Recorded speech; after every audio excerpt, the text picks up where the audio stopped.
Ich habe das Kreuz hochgetragen auf den Dorfplatz und es hatte so viele Leute im Dorf, dass ich nur mitten auf der Straße gehen konnte. Und dann war ein Auto hinten dran, das hat gehupt. Und dann habe ich gesagt, ja, das Kreuz ist ein Ärgernis.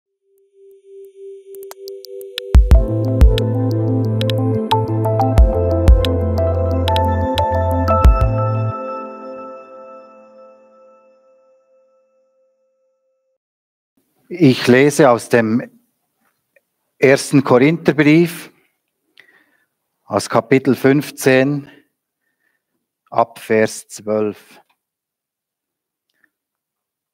Das Kapitel 15 als Ganzes ist überschrieben, die Auferstehung Christi, Kernstück des Evangeliums. Und der Abschnitt, über den ich predigen werde, ist überschrieben, Pünktchen, Pünktchen, und das Fundament des Glaubens. Christus wird somit als das verkündet, den Gott von den Toten auferweckt hat. Wie können da einige von euch behaupten, eine Auferstehung der Toten gibt es nicht? Angenommen, es gibt wirklich keine Totenauferstehung, dann ist auch Christus nicht auferstanden. Und wenn Christus nicht auferstanden ist, ist es sinnlos, dass wir das Evangelium verkünden und sinnlos, dass ihr daran glaubt. Und nicht nur das.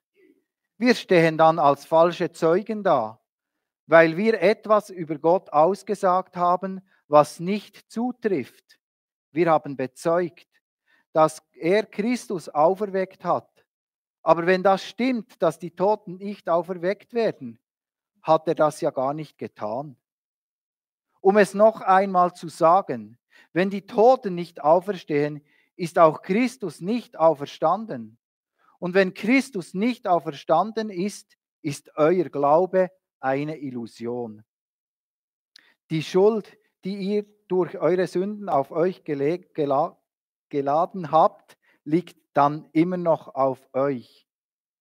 Und auch die, die im Glauben an Christus gestorben sind, sind dann verloren.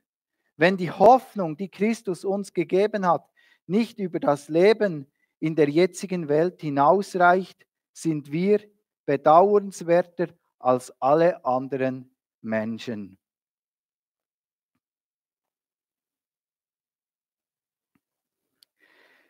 Eigentlich wäre Ostern ja so eine Routinesache.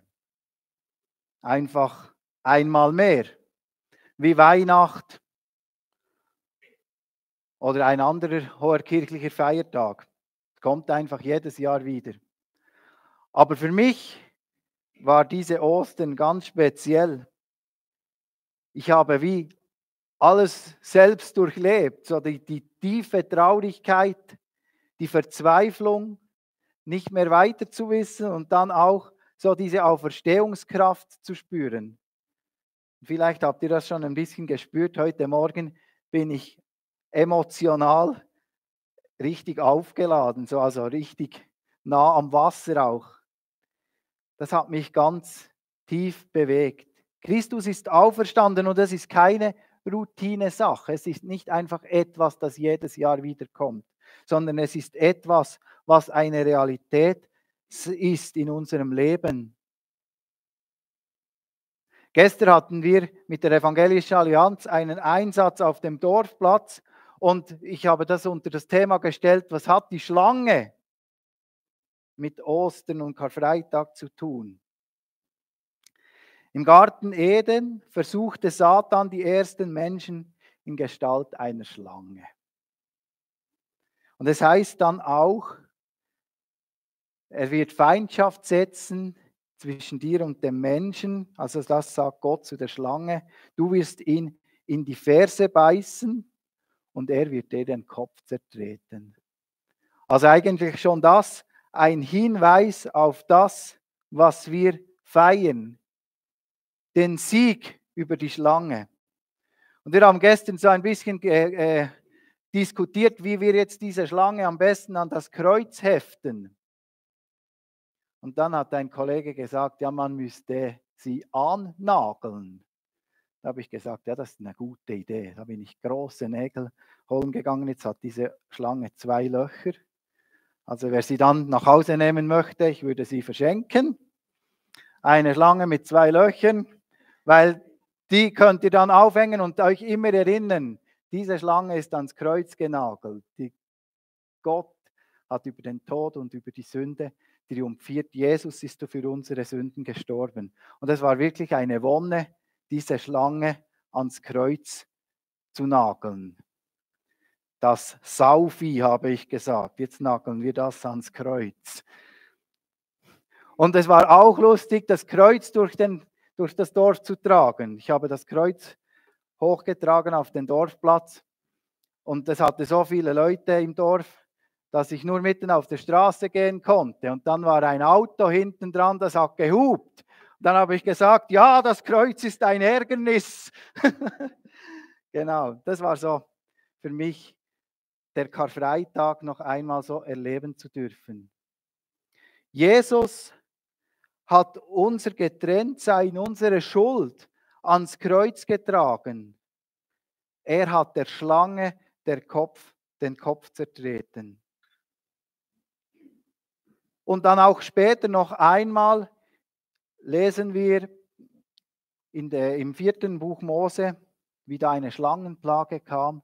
Und auch dort gab Gott Mose den Auftrag, eine Schlange aufzurichten und sie als Sinnbild hinzustellen. Und alle, die gebissen wurden von dieser Schlange, sollten aufblicken zu der erhöhten Schlange, damit sie gerettet wurden. Jesus erklärt das später im Evangelium des Johannes in diesem berühmten Abschnitt dem Nikodemus. Ich lese euch aus Johannes 1, 14 bis 16. Und wie Mose damals in der Wüste die Schlange erhöhte, so muss auch der Menschensohn erhöht werden, damit jeder, der glaubt, in ihm das ewige Leben hat. Denn Gott hat der Welt seine Liebe dadurch gezeigt, dass er seinen einzigen Sohn für sie hergab, damit jeder, der an ihn glaubt, das ewige Leben hat und nicht verloren geht. Jesus unterstreicht diese Aussage immer wieder und kurz vor seiner Hinrichtung noch einmal beim letzten Mal. In Matthäus 26, Vers 28 lesen wir: Das ist mein Blut, das Blut des Bundes, das für viele zur Vergebung der Sünden vergossen wird. Und das ist ja übrigens auch das, was wir hier hinten in unserem Spruch auf der Plattform haben. Und ich denke, wenn wir dieses Wunder, das Jesus für uns getan hat, dieses Wunder für unsere Vergebung, dass Gott selbst alles gegeben hat, damit wir Vergebung erfahren dürfen, wenn wir das wirklich begreifen könnten in der Tiefe, dann wird uns eben auch Karfreitag und Ostern nicht zur Routine. Dann ist das lebensverändernd. Ein Leiter einer Psychiatrie habe einmal gesagt, wenn seine Patienten das begreifen würden, dann könnte er am selben Tag mindestens die Hälfte seiner Patienten entlassen. Das ist das, was Jesus gesagt hat. Das ist das, was man festhalten kann. Er ist gestorben. Er wurde ans Kreuz genagelt. Das kann man in Gerichtsakten irgendwo nachlesen. Es wurde aufgeschrieben. Es wurde bezeugt. Aber was nützt uns das? Was ist die Garantie, dass das wahr ist? Dass Jesus mit seinem Tod für unsere Schuld gezahlt hat? Dass es ein vollständiges, vollkommenes und ausreichendes Opfer für unsere Schuld ist? Ja, wenn er tot geblieben wäre, hätten wir das nie erfahren. Paulus erklärt in seinem Brief an die Korinther, wie wichtig die Auferstehung für uns ist. Ich habe ein Durcheinander gemacht mit meinen Blättern.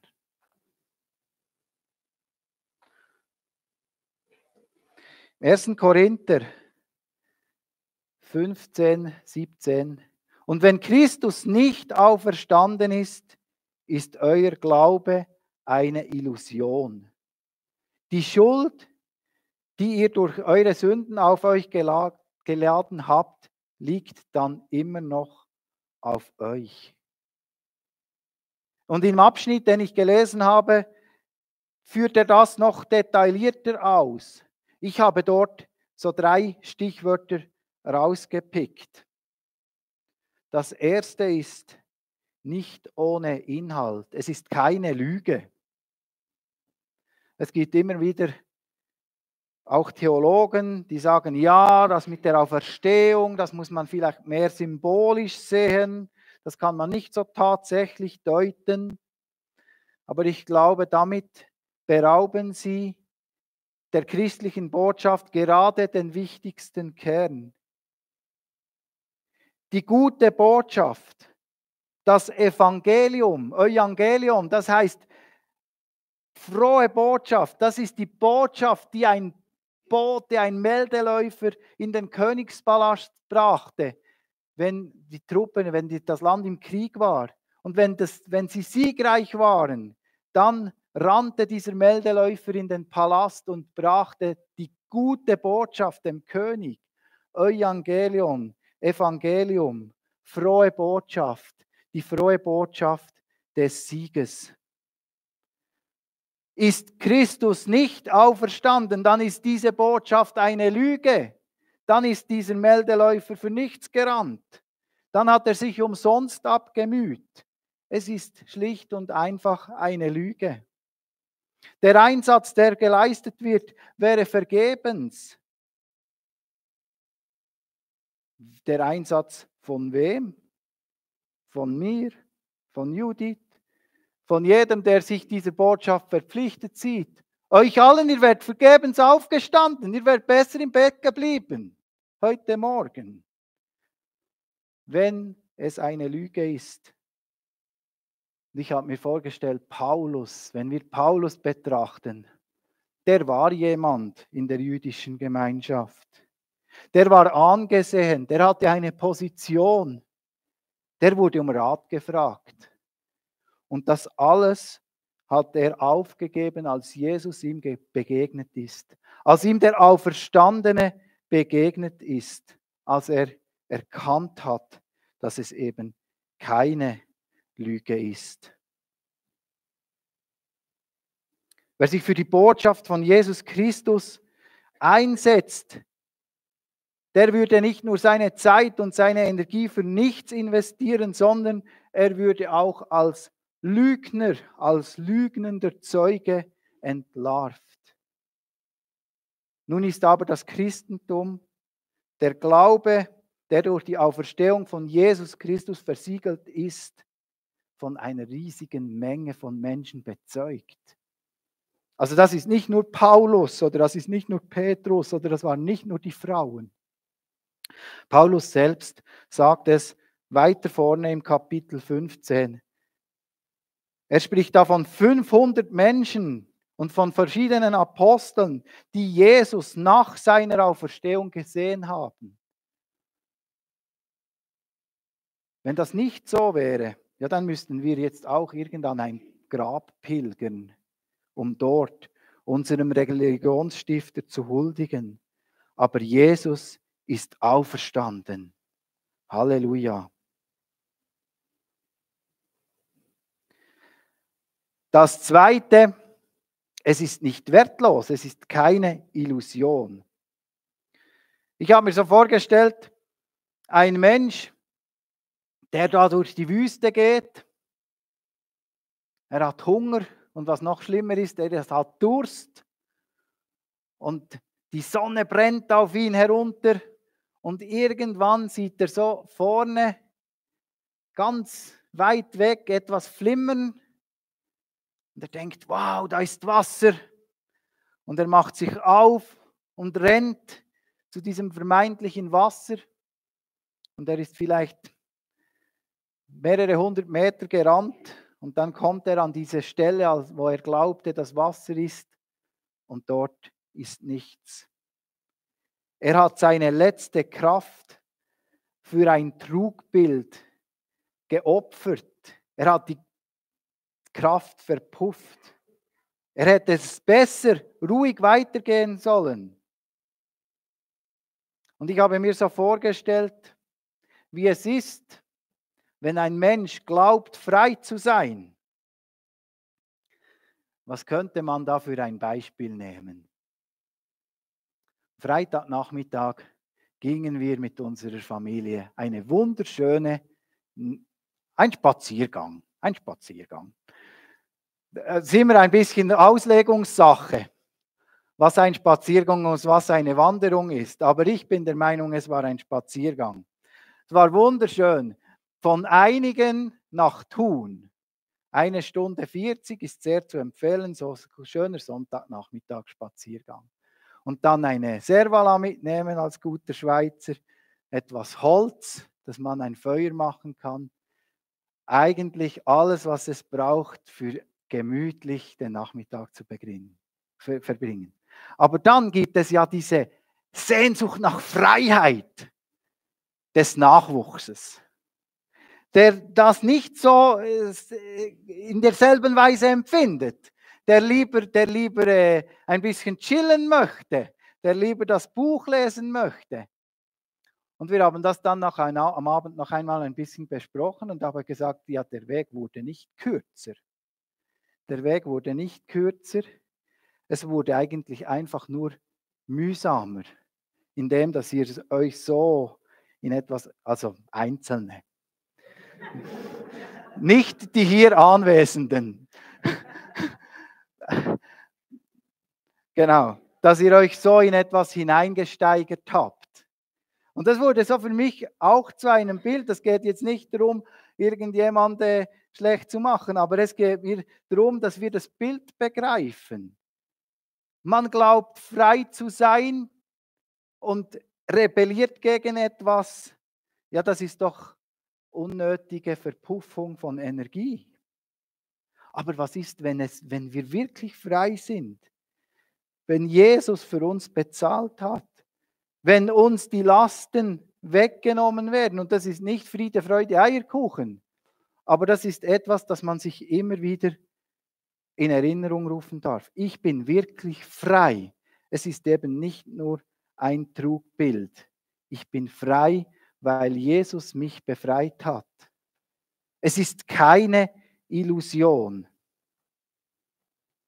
Ich habe mir auch so vorgestellt, das wäre vielleicht dasselbe, da die Jungs unter uns, die haben so den Wunsch, sich mobil fortzubewegen, möglichst mit 4 Rädern, oder? Und dann träumt man so, ich weiß auch nicht, BMW oder irgendwas, oder? Und dann schaust du, dann gibst du das letzte Geld so für ein Wunderding.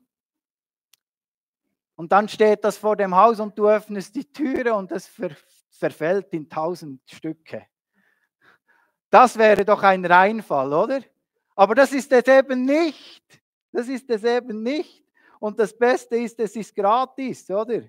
Jesus hat den Preis bezahlt und es ist keine Illusion. Es ist kein Schwindel. Es ist keine Fake-Inserat in der Zeitung, sondern es ist wirklich etwas wert.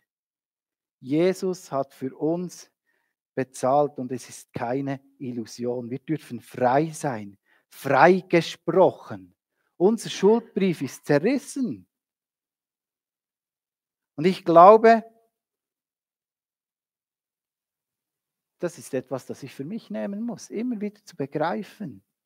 Ein Leben aus der Vergebung ist ein Leben, das durchatmen lässt, das nicht immer Angst hat, dass dann etwas doch nicht stimmt, sondern ein Leben aus der Vergebung ist ein Leben, das durchatmen lässt. Keine Illusion.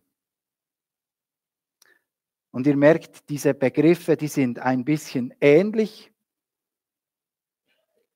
Aber es war Paulus offensichtlich ganz wichtig, dieselbe Wahrheit so ein bisschen von immer ganz ein wenig aus einer anderen Perspektive zu betrachten. Und so kommt er noch zu einem dritten Stichwort und er sagt, nicht enttäuscht, ein Leben mit Perspektive. Man könnte sagen, wenn wir den Text in 1. Korinther 15 lesen, na gut, Paulus, am Schluss vertröstest du uns dann doch auf später, auf das Leben nach dem Tod, auf das, das dann vielleicht einmal kommt. Aber erstens, die Auferstehung von Christus, das ist wirklich das Pfand für unsere Auferstehung. Weil Christus auferstanden ist, werden auch wir auferstehen, wenn wir an ihn glauben. Und das ist nicht ein Vertrösten auf später, sondern das ist ein Leben mit Zuversicht. Das ist ein Leben mit Zuversicht. Das Leben und nicht der Tod ist die dominierende Kraft oder sollte die dominierende Kraft sein in unserem Leben. Und auch da immer wieder, da sieht man das Negative. Da kommt man in ein Alter und spürt, das zwickt und juckt überall. Oder man ist krank. Und dann denkt man, oh, es tut mir so weh. Oder es ist so schwierig, es ist so mühsam auf der Arbeit. Oder mein Leben entwickelt sich nicht so, wie ich mir das vorgestellt habe. Und dann kommen wir so in den Strudel, in den Negativstrudel des Todes hinein. Aber die Auferstehung, diese Perspektive, das ist eine Kraft für unser Leben. Und wir sind aufgerufen, mit dieser Auferstehungskraft im Alltag zu rechnen. Mit dieser Auferstehungskraft haben wir in Christus eine Perspektive für das Morgen. Und etwas, was ich persönlich immer wieder lernen muss, ist aus dieser Auferstehungsgelassenheit zu leben. Ich bin ein Mensch, ich bin nicht so grundgelassen. Es gibt Menschen, die sind so recht tiefenentspannt. Aber ich bin immer wieder so angespannt. Und ich habe für mich festgestellt, ich muss aus dieser Auferstehungsgelassenheit mehr lernen zu leben, weil ich ja eine Perspektive habe für die Zukunft. Durch die Auferstehung Christi jagen wir nicht einfach einer Lüge oder einer Illusion nach, sondern wir haben ein Leben mit Perspektive, weil er lebt. Halleluja. Amen.